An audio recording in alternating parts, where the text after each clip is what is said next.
Fisiologi dan mekanisme persalinan normal. Kehamilan secara umum ditandai dengan aktivitas otot polos miometrium yang relatif tenang yang memungkinkan pertumbuhan dan perkembangan janin intrauterin sampai dengan kehamilan aterem. Menjelang persalinan, otot polos uterus mulai menunjukkan aktivitas kontraksi secara terkoordinasi diselingi dengan suatu periode relaksasi dan mencapai puncaknya menjelang persalinan, serta secara berangsur menghilang pada periode postpartum. Apa itu persalinan atau partus? Adalah suatu proses di mana bayi, plasenta, dan selaput ketuban keluar dari uterus ibu. Persalinan normal adalah persalinan yang terjadi pada usia kehamilan cukup bulan, yaitu lebih dari 37 minggu tanpa adanya penyulit. Partus dibagi menjadi dua, ada partus normal dan juga partus abnormal. Partus normal, bayi lahir melalui vagina dengan letak belakang kepala atau ubun-ubun kecil tanpa memakai alat atau pertolongan, serta tidak melukai ibu maupun bayi kecuali dilakukan episiotomi, berlangsung dalam waktu kurang dari 24 jam. Partus abnormal, bayi lahir melalui vagina dengan bantuan tindakan atau alat seperti versi atau ekstraksi, kunam, vakum, dekapitasi, embriotomi, dan sebagainya, atau lahir per abdominam dengan seksio cesaria. Adapun istilah-istilah yang dapat ditemui, yaitu gravida, wanita yang sedang hamil, para, wanita pernah melahirkan bayi yang dapat hidup atau viable, in partu, wanita yang sedang berada dalam proses persalinan.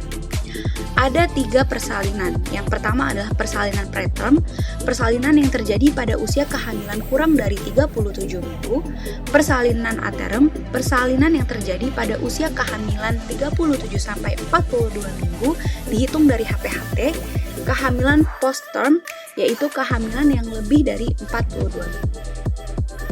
Persalinan dan kelahiran dikatakan normal jika usia kehamilan cukup bulan, yaitu 37-42 minggu, persalinan terjadi spontan, presentasi belakang kepala, berlangsung tidak lebih dari 18 jam, tidak ada komplikasi pada ibu maupun janin.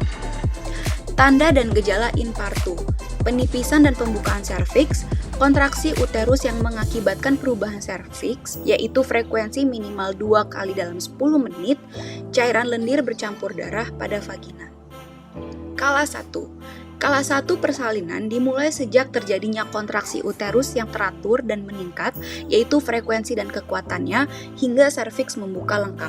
Kala 1 ini disebut juga sebagai stadium pendataran dan dilatasi serviks. Kala 1 ini dibagi menjadi 2 fase, yaitu fase laten dan fase aktif. Fase laten dimulai sejak awal kontraksi yang menyebabkan penipisan dan pembukaan serviks secara bertahap, berlangsung hingga serviks membuka kurang lebih 4 cm.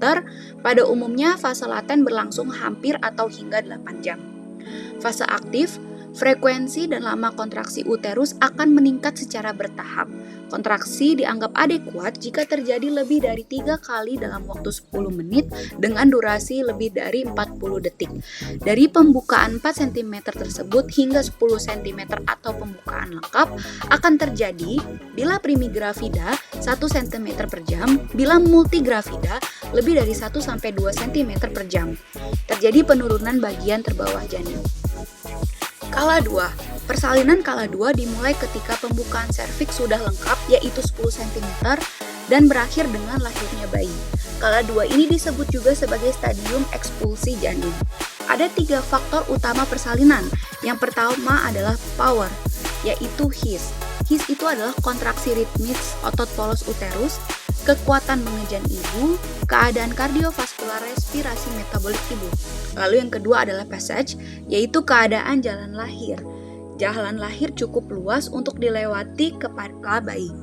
Lalu yang ketiga adalah passenger, keadaan janin, yaitu letak, presentasi, ukuran atau berat janin, ada atau tidaknya kelainan anatomi mayor. Lalu terdapat juga 7 cardinal movement, yaitu engagement, descent, fleksi, putaran paksi dalam, ekstensi, putaran paksi luar, ekspulsi. Kala 3. Kala 3 dimulai setelah lahirnya bayi dan berakhir dengan lahirnya plasenta dan selaput ketuban. Kala 3 ini disebut juga sebagai ekspulsi plasenta. Tanda lepasnya plasenta yaitu perubahan bentuk dan tinggi uterus, tali pusat memanjang, semburan darah mendadak dan singkat.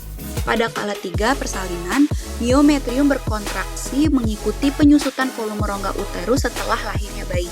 Penyusutan ukuran ini menyebabkan berkurangnya ukuran pelekatan plasenta. Karena tempat plasenta menjadi semakin kecil, sedangkan ukuran plasenta tidak berubah, maka plasenta akan terlipat, menebal, dan kemudian lepas dari dinding uterus.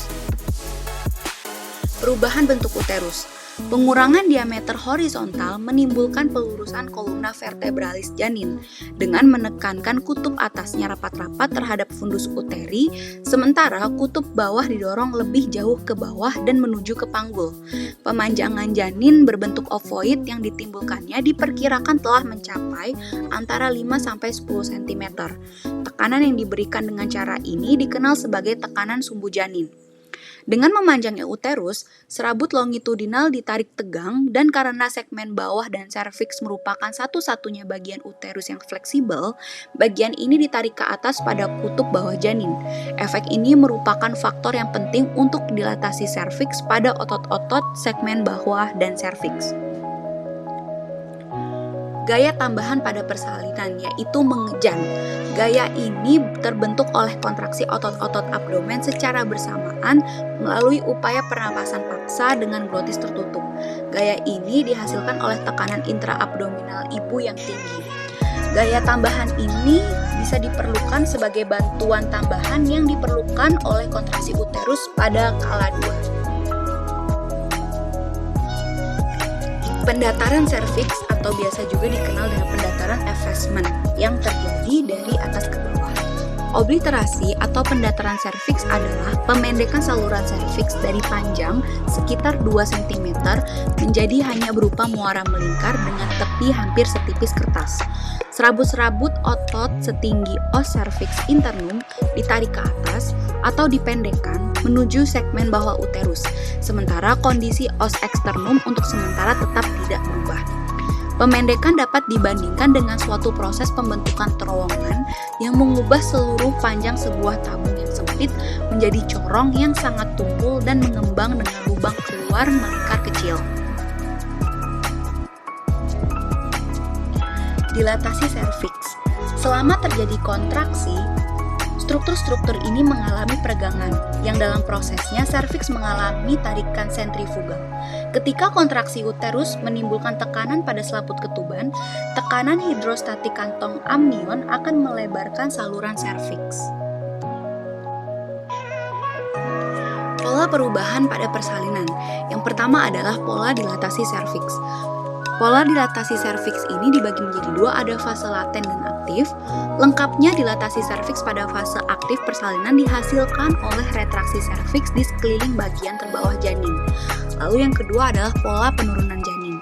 Dalam pola penurunan aktif biasanya terjadi setelah dilatasi serviks sudah maju untuk beberapa lama. Ketuban pecah. Pecah ketuban secara spontan paling sering terjadi sewaktu-waktu pada persalinan aktif. Pecah ketuban secara khas tampak jelas sebagai semburan cairan yang normalnya jernih atau sedikit keruh, hampir tidak berwarna dengan jumlah yang bervariasi.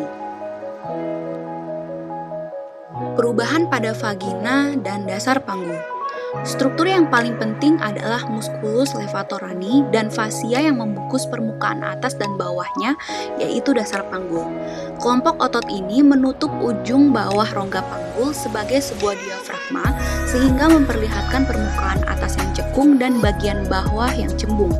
Di sisi lain, musculus levatorani terdiri atas bagian pubococcygis dan iliococcygis. Bagian posterior dan lateral dasar panggul yang tidak diisi oleh musculus levatorani diisi oleh musculus piriformis dan musculus coccygis pada sisi lain. Selama kehamilan, musculus levator ini biasanya mengalami hipertrofi. Sewaktu kontraksi, musculus levatorani menarik rektum dan vagina ke atas sesuai arah simfisis pubis sehingga bekerja menutup vagina. Otot-otot perineum yang lebih superficial terlalu halus untuk berfungsi lebih dari sekedar sebagai penyokong. Pada kala 1 persalinan, selaput ketuban dan bagian terbawah janin memainkan peran penting untuk membuka bagian atas vagina. Namun, setelah ketuban pecah, perubahan-perubahan dasar panggul seluruhnya dihasilkan oleh tekanan yang diberikan oleh bagian terbawah janin. Perubahan yang paling nyata terdiri atas peregangan serabut-serabut musculus levator rani dan penipisan bagian tengah perineum. Pelepasan plasenta. Kala 3 persalinan dimulai setelah kelahiran janin dan melibatkan pelepasan dan ekspulsi plasenta. Ketika janin lahir, terjadi penyusutan ukuran uterus dan disertai dengan pengurangan bidang tempat implantasi plasenta. Agar plasenta dapat menyesuaikan terhadap permukaan yang mengecil ini, organ ini memperbesar ketebalannya. Pemisahan plasenta sangat mudah karena struktur dari desidua sponggiosa ini longgar. Ketika pemisahan berlangsung, terbentuk hematoma di antara plasenta dan desidua yang tersisa. Hematoma ini mempercepat proses pemisahan. Karena pemisahan plasenta melalui desidua sponggiosa, maka desidua tersebut dibuang bersama plasenta. Sisanya tetap menempel pada myometrium. Mekanisme persalinan normal. Seperti yang telah dijelaskan pada slide sebelumnya, ada 3 faktor penting yang memegang peran pada persalinan, yaitu kekuatan-kekuatan yang ada pada ibu seperti kekuatan His dan kekuatan mengejan, lalu keadaan jalan lahir, dan janinnya sendiri. His adalah salah satu kekuatan pada ibu yang menyebabkan serviks membuka dan mendorong janin ke bawah. Pada presentasi kepala, bila His sudah cukup kuat, kepala akan turun dan mulai masuk ke dalam rongga panggul. Akibat kombinasi elastisitas diafragma pelvis dan tekanan intrauterin disebabkan oleh His yang berulang-ulang, kepala mengadakan rotasi dan disebut pula putaran paksi dalam. Pada saat rotasi, ubun-ubun kecil akan berputar ke arah depan, kepala mengadakan gerakan defleksi untuk dapat dilahirkan. Pada tiap His, vulva lebih membuka dan kepala janin makin tampak.